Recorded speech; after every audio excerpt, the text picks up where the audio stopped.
Have you ever wondered what the Bible says about content marketing? I did. I even did a Google search on it. It's amazing what you start to learn when you start to compare, say, preachers with people who exercise content marketing. There's a lot of similarities there. Think about this.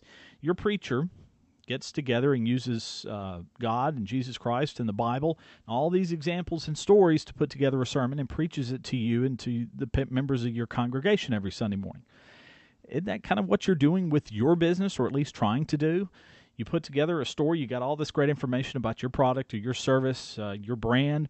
You put it together and you tell people about it, and you get them excited about it and get them to want to participate more in your product or service. Start to see the similarities there. A lot of similarities between content marketing and preaching in a sense. Obviously, the goals are a little different in the end, but the methods of getting there very, very similar when you start comparing content marketing with preaching. And so if you think about it, your preacher is already a great content marketing expert. Let's look at some examples. 5 ways here that content marketing and preachers are very similar in the way they work, they market themselves, their goals, a lot of the efforts are the same. 5 ways. Number 1, connect with people. I have said this time and time again. This whole idea of connecting with people is so critical.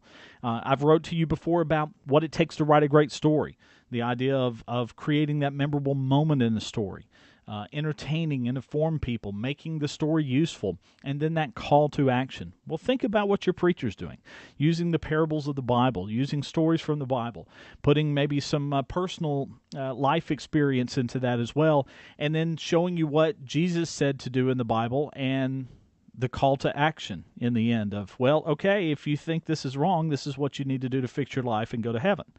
So there's a lot of call action there as well, just like in your business. If you're saying, if you've got a problem, we can help you solve it. So if you just come over here and use our product or service, we'll solve this problem in your life. A lot of similarities there. But it goes back to connecting with people. Your business is full of people, employees, who are connecting with other people, customers, potential customers, all around a similar interest. Well, that's what your preacher's doing. He's connecting you with other people who have similar interests in God and Jesus and the Bible.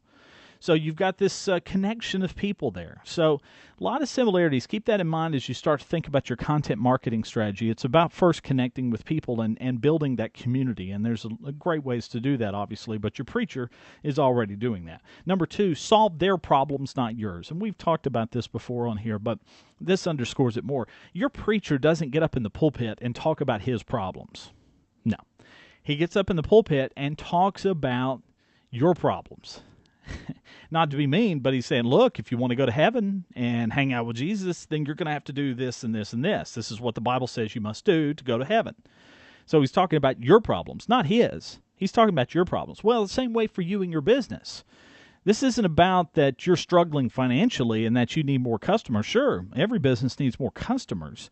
But that's not the goal of any business. What your goal is your business is to come in and say, okay, if you want to solve your problems, then let me help you solve the problems in your life.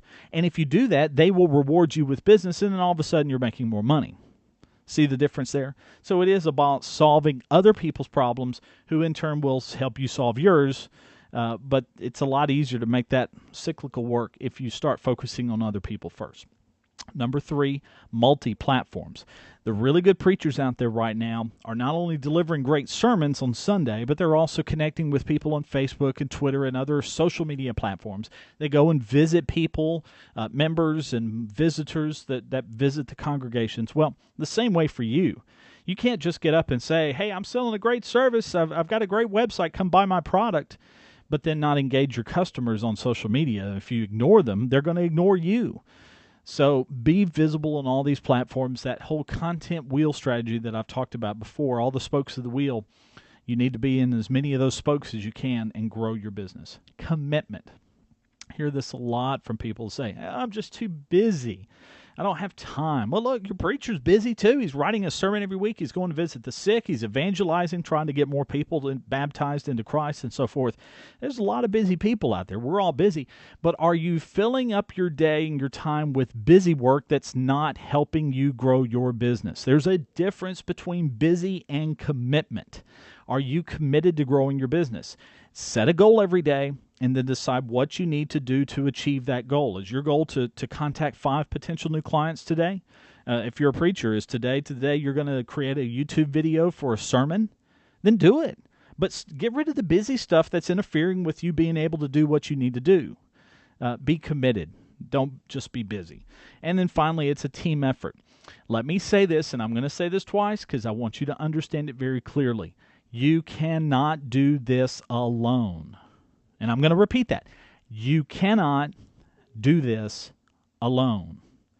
Success is a team effort. Even if you're a small business, even if you're just one employee, it is all about working together with you, your community.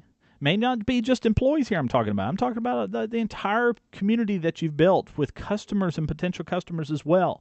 Success requires a team effort between you and your employees and your customers and your tribe, in a sense that I've heard it described before, just as with a congregation. Success is not just with the preacher, but it requires everyone involved working together as a congregation to grow the congregation. It's a team effort. You cannot do this alone. Do you need help with your content marketing strategy? Do you need a content marketing expert? I'll be glad to come in and help you get your business, your organization, your church on the path to success. Contact me at crossdig.com today. Would love to sit down and talk with you and help you focus and be focused on where you want to be with your business, your church, your organization. Let's put together a game plan and make that happen. Thanks.